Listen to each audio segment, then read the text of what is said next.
Hello, welcome to another edition of Academic Matters. I'm Joe Marbach, the Provost at LaSalle University. In this first segment, I'm joined by Dr. Jeannie Welsh, who is the Chair of the Accounting Department here in our business school. Jeannie, welcome to the program. Thank you, Joe. Glad to be here. Jeannie, for folks at home who may not know much about our accounting program or about you, you've been chair for a few years.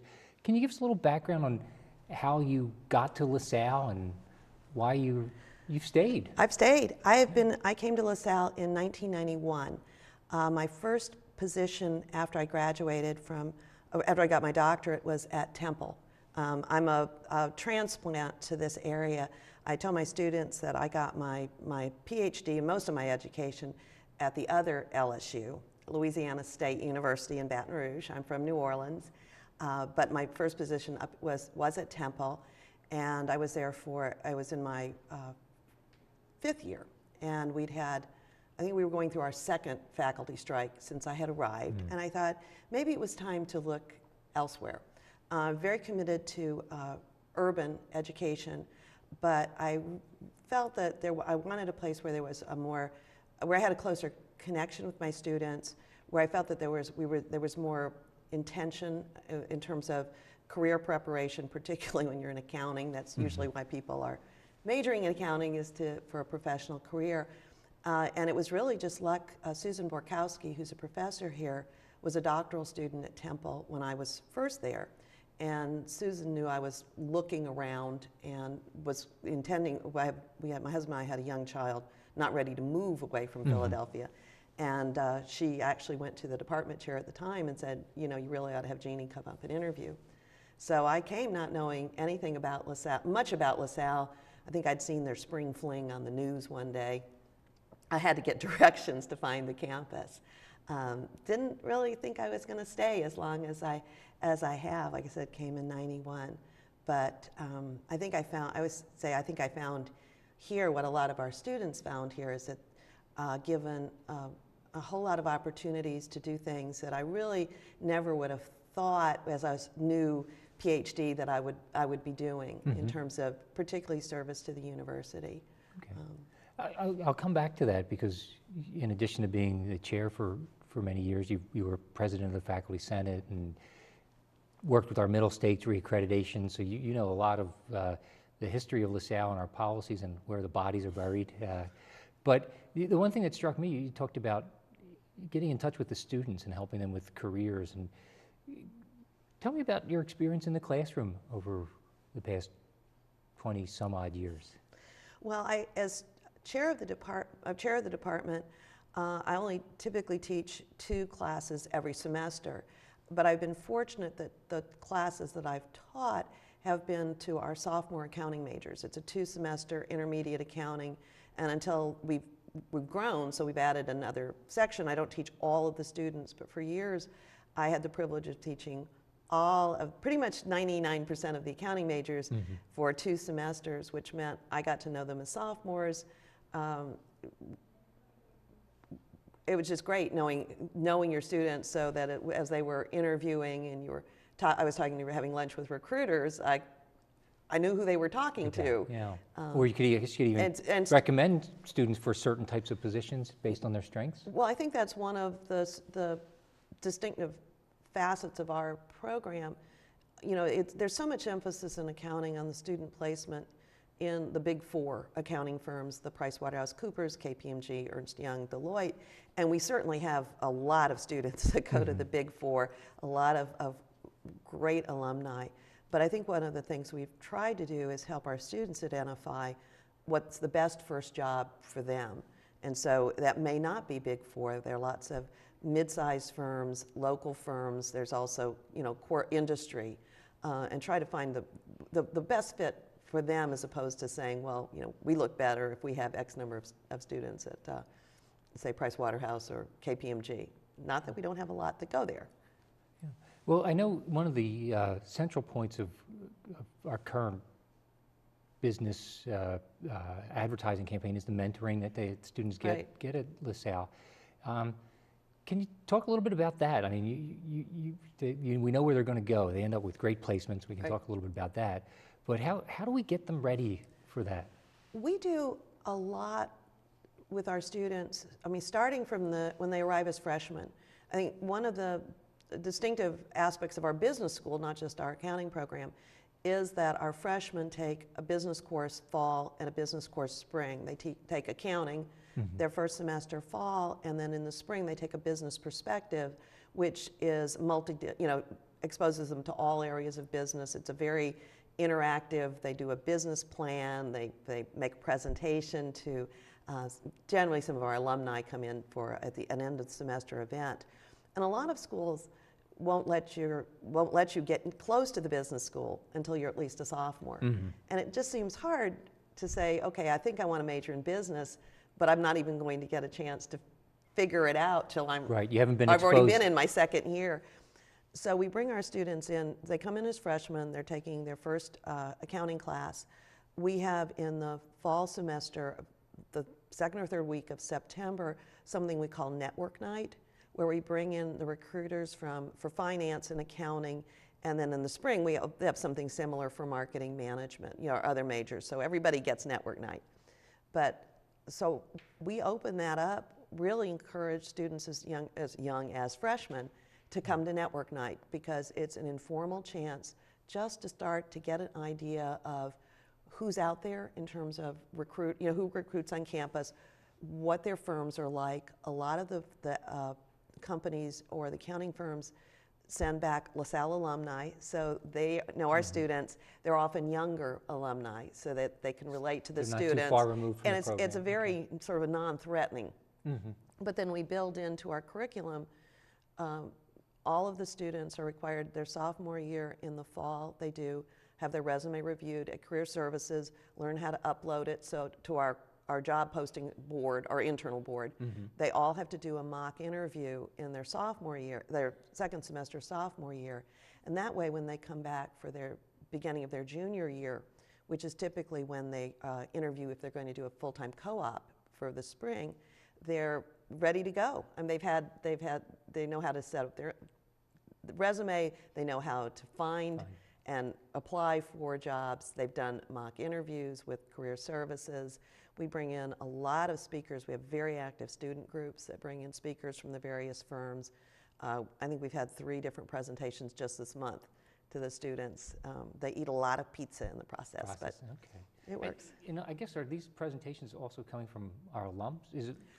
We're broadening too, but we do have a really strong alumni base. It's not just alums, but our alums really are our core, because what I found is LaSalle alums, when they get out there in the work world, they want to bring more LaSalle alumni to their firms. And so what we've seen over the years, as you see this list of firms that recruit on campus, participate, getting longer and longer, that's often a function of our alums coming back and saying, here's where I'm working now. I want to know how do we recruit here on campus at LaSalle. So. Okay. We were talking a little bit about teaching, and I know you're starting a new venture with some online. You just did some training. Yeah, I did. I did. We have, we have a 4-week course for faculty who are thinking about teaching online on how to use. Basically, we take the faculty that participate, take the role of students in an online course, so that we can see from the student perspective how to use the various tools, whether it's discussion board or document sharing, or the various activities. Participate in some synchronous sessions right now we're using GoToTraining, find out how all that works, and then finally work with try designing an assignment. How would I take an assignment from a face-to-face to an online environment, and then finally meet with an instructional designer to help sort of think about maybe designing a course. I've done a lot of work online as just integrating online materials as supplements to my face-to-face class. So I was pretty familiar with the tools. And you've also taped lectures too. Oh yeah, I tape a lot. Yes, my students have logged many an hour, because as supplemental materials, give them another. In fact, that's what I was doing before I came down here, was putting some more materials online. But I've never taught a 100% online class. I'm designing a new course for our MBA students that have an accounting concentration. That's a auditing and accounting research skills course that I think could work online. It's more, again, it's more of a research skills. So I don't know, I'm only on chapter 2, so I'm hoping I get through chapter 9 by the time May rolls around, or I'm going to be a little bit in trouble. So there's going to be a summer course? It is going to be a summer course. Okay. There's a lot of demand. Our MBA, I think students like the face-to-face, but when summer comes, online suddenly becomes much more attractive because of the flexibility. And we've been running online MBA course that was just at capacity, multiple sections. So I decided maybe we would add something and to see how it goes. Okay. So how long will it run in the summer? It's going to run 7 weeks. It's going to be a short, accelerated course. Okay. But if it works, I hope to adapt it. May adapt it for our undergrads, but more as a hybrid where we'd have face-to-face and then some a mixture. Right, Yeah, a mix. yeah. So it's not in class all the time and not Not completely online. 100% online. Yeah. Jeannie, we've got less than a minute left or so. If folks were interested in the accounting program, or the MBA program, they wanted to shoot you an email or send you a note, what would be the best way to contact you? Email. You can find me on the website, easily, just School of Business looking at accounting. But I have a very simple email because it's Welsh, W-E-L-S-H, @lasalle.edu. And I'm really good about getting back to folks about emails. So That's usually the best way. place to start. Yeah, and then that way, And I could exposure to direct- website too gets a Right. sense that they'll see alumni who've been successful, they'll see the companies that they're placed in, they'll get a sense of who our faculty are. They'll get, if you're incoming freshman, you can see some information. We have the dual 4-year BS-MBA program as well, which has been a really nice for our students that want to meet the 150 credit requirement for CPA certification and licensure. They can, for the highly motivated, you can do that in 4 years here and earn both your BS and MBA in accounting. Yeah, and that's unique to LaSalle. That is, as far as I know, that's unique. I know of one other school, but nothing in Pennsylvania or New Jersey. Well, Jeannie, thank you. Thank you. My guest has been Dr. Jeannie Welsh, the chair of the accounting program here at LaSalle University. Please stay tuned. When we come back, I'll be joined by Dr. Lynn Miller, who's a professor in the Management and Leadership Department.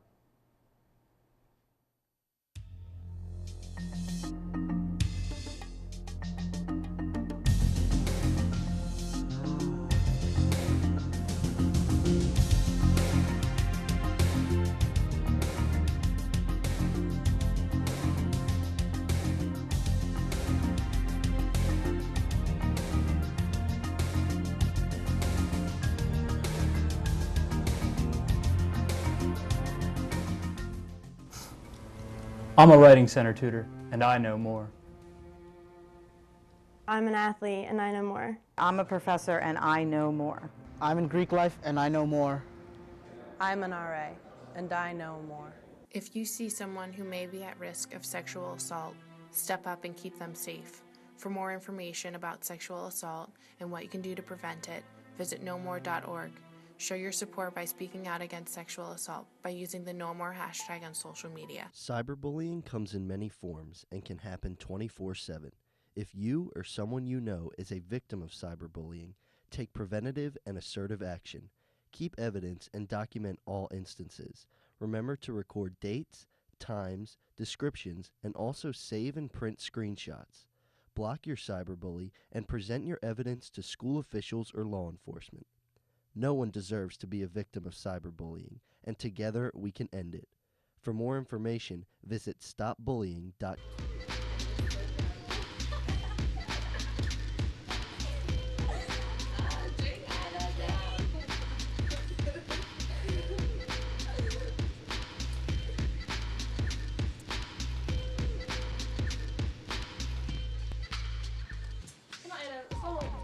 I can take her home. I got her. No, it's really fun. I can take her home. It's no big deal. Don't be that friend and help put an end to sexual assault. Have you ever had someone repeatedly put their hands on you even though you were saying no? Been threatened into an unwanted sexual activity? Each year, there are almost 300,000 victims of sexual assault. Unwanted touching. Attempted rape and committed rape. And even receiving sexually threatening messages. Are all forms of sexual assault. Anyone can be a victim. no matter the age, gender, or ethnicity. Take a stand. Against sexual assault.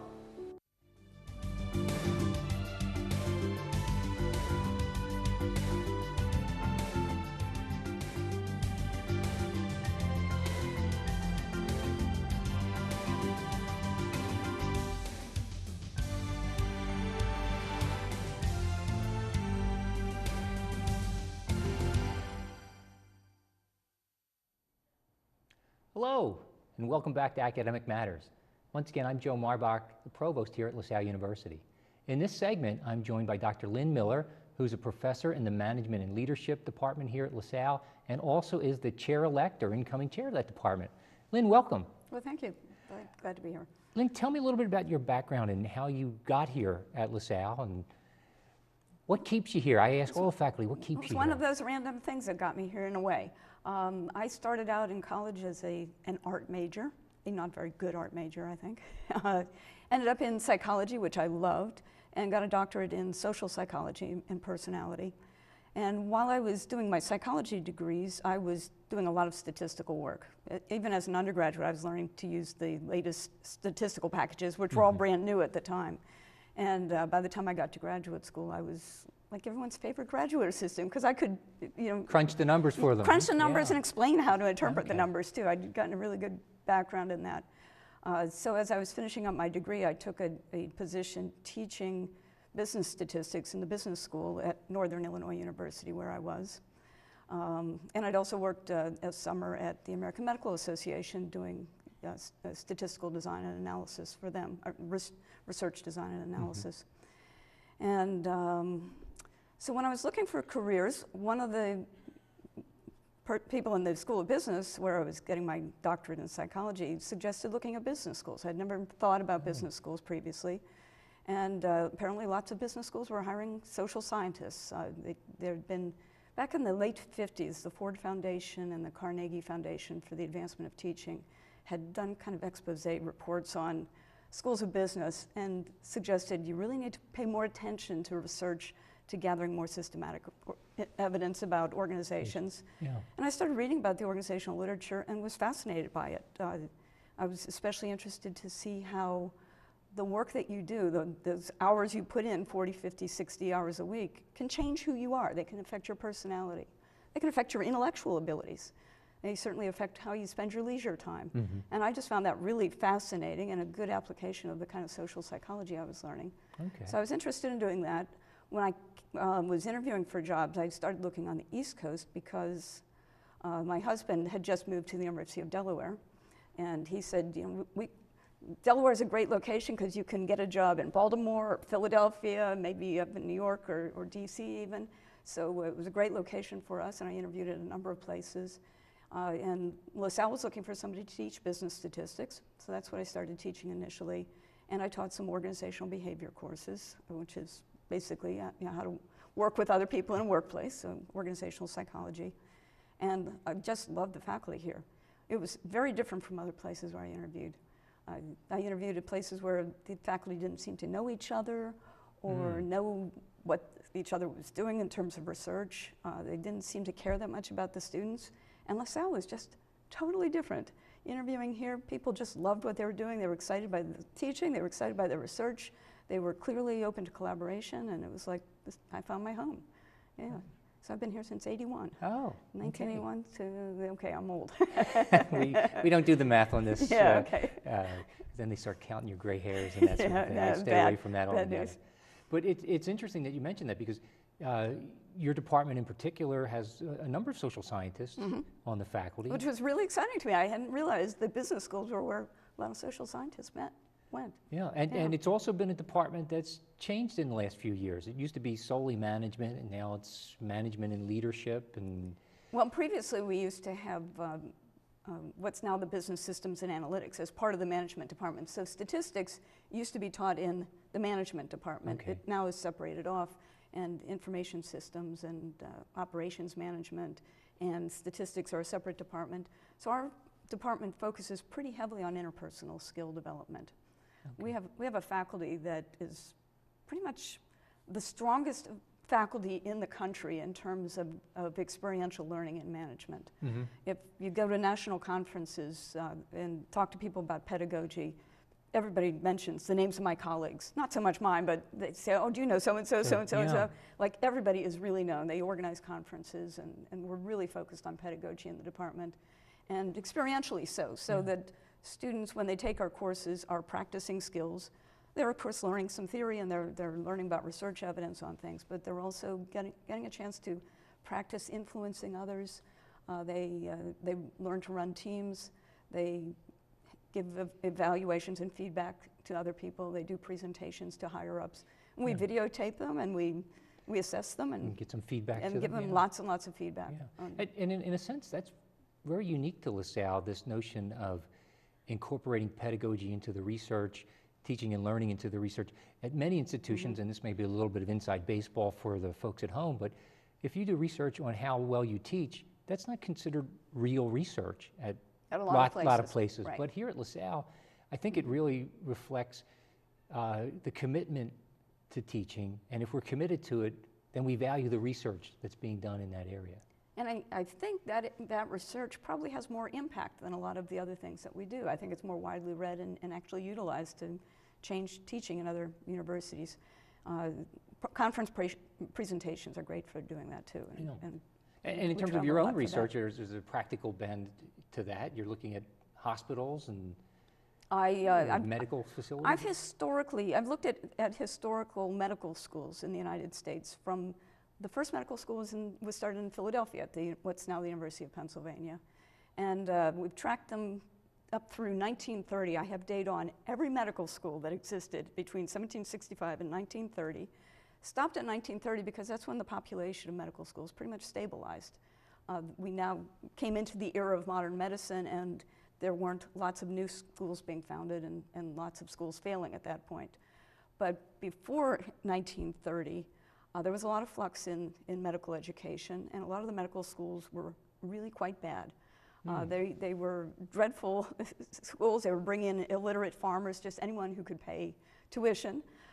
Didn't have textbooks in many cases. Often, if you couldn't read, wasn't a point in having a text. So instead, they would teach the same classes twice. The students would take a set of courses for 4 months. They'd take a summer vacation, come back, take the same set of 4 courses, exactly the same courses, get their doctorate degree, their medical degree. An MD program was about 8 months of coursework, and you were expected to do some clinical work on the side, but it wasn't always monitored. Because I'm interested in organizations and how they change, and in the medical profession in particular, I've been tracking how the profession changed so that it gained legitimacy, how we got rid of all those bad schools. And a lot of it has to do with the AMA, the American Medical Association, stepping in and setting requirements. The accrediting boards, the Association of American Medical Colleges, setting requirements for curriculum. Were those organizations, my own training is in political science, so I'm always interested in what impact government or the threat of government has in motivating professions to organize or professionalize. Was there a threat of government action? Actually, no, it was quite the opposite. In the Jacksonian era, up through about the 1820s, 30s, and up to maybe 1840, medical licensing laws in this country were eliminated. It was seen as an elitist thing. It was closing the occupation to other practitioners. So state after state, I think New Jersey was the only state left that still had some licensing laws, but pretty much all the states eliminated their medical licensing laws, so anyone could put up a shingle and say they were a medical doctor and practice medicine. So there were lots of alternative medicines that were invented, magnetics and hydrotherapies and things, lots of strange medical things. Homeopathy got a start, and eclectic medicine, botanical medicine got a start during that era. And the mainstream doctors were frustrated by all of this because they obviously had a lot of competition. So it was really their imputus, not the government's. Not the government, okay. So it was an economic It was, the American Medical Association was founded in 1846. And it was in direct response to all of this competition. Their main goals were to eliminate competition. They wanted to raise their fees and get rid of all these fly-by-night doctors. Okay. Lynn, when you do this research, what's the finding, and what can we take home? What can we learn from history? Right now, we have to import about a quarter of our doctors to fill residencies every year. The United States still has a lack of graduates to meet our needs. And a lot of this is because of the American Medical Association and the Association of American Medical Colleges having a joint committee that looks at whether they're going to let medical schools expand. Many medical schools would like to expand. There are lots of excellent students, obviously, in the country who get rejected from medical schools and would like to stay here in the United States to study medicine. And they're not able to because the AMA and the AMC don't allow more slots to be created. And a lot of that came out of the early 1900s when they gained control over the profession and they set the standards and set them fairly high. A lot of people argue that it's eliminated black doctors. It kept women from the profession for many, many years. They were really happy to let white male schools continue, but really did a lot to discredit the schools that served blacks and that were co-ed schools, so that allowed women to practice. That then leads to these other developments, physician assistants, doctor, nurse right, practitioner, right. because we don't have... We don't have sufficient doctors to practice, and it's led to high wages. And some people have argued that that's the reason why our medical costs are so high, is that our physicians are paid more highly than any other developed country. Much as they complain, they're actually pretty well paid. Okay, well, Lynn, we're just about out of time. Okay. Thank you. Yeah, pleasure. Okay, my guest has been Dr. Lynn Miller. She is the incoming chair of the Department of Management and Leadership here at LaSalle University. Once again, my name is Joe Marbach. I'm the provost here at LaSalle. Thank you for watching.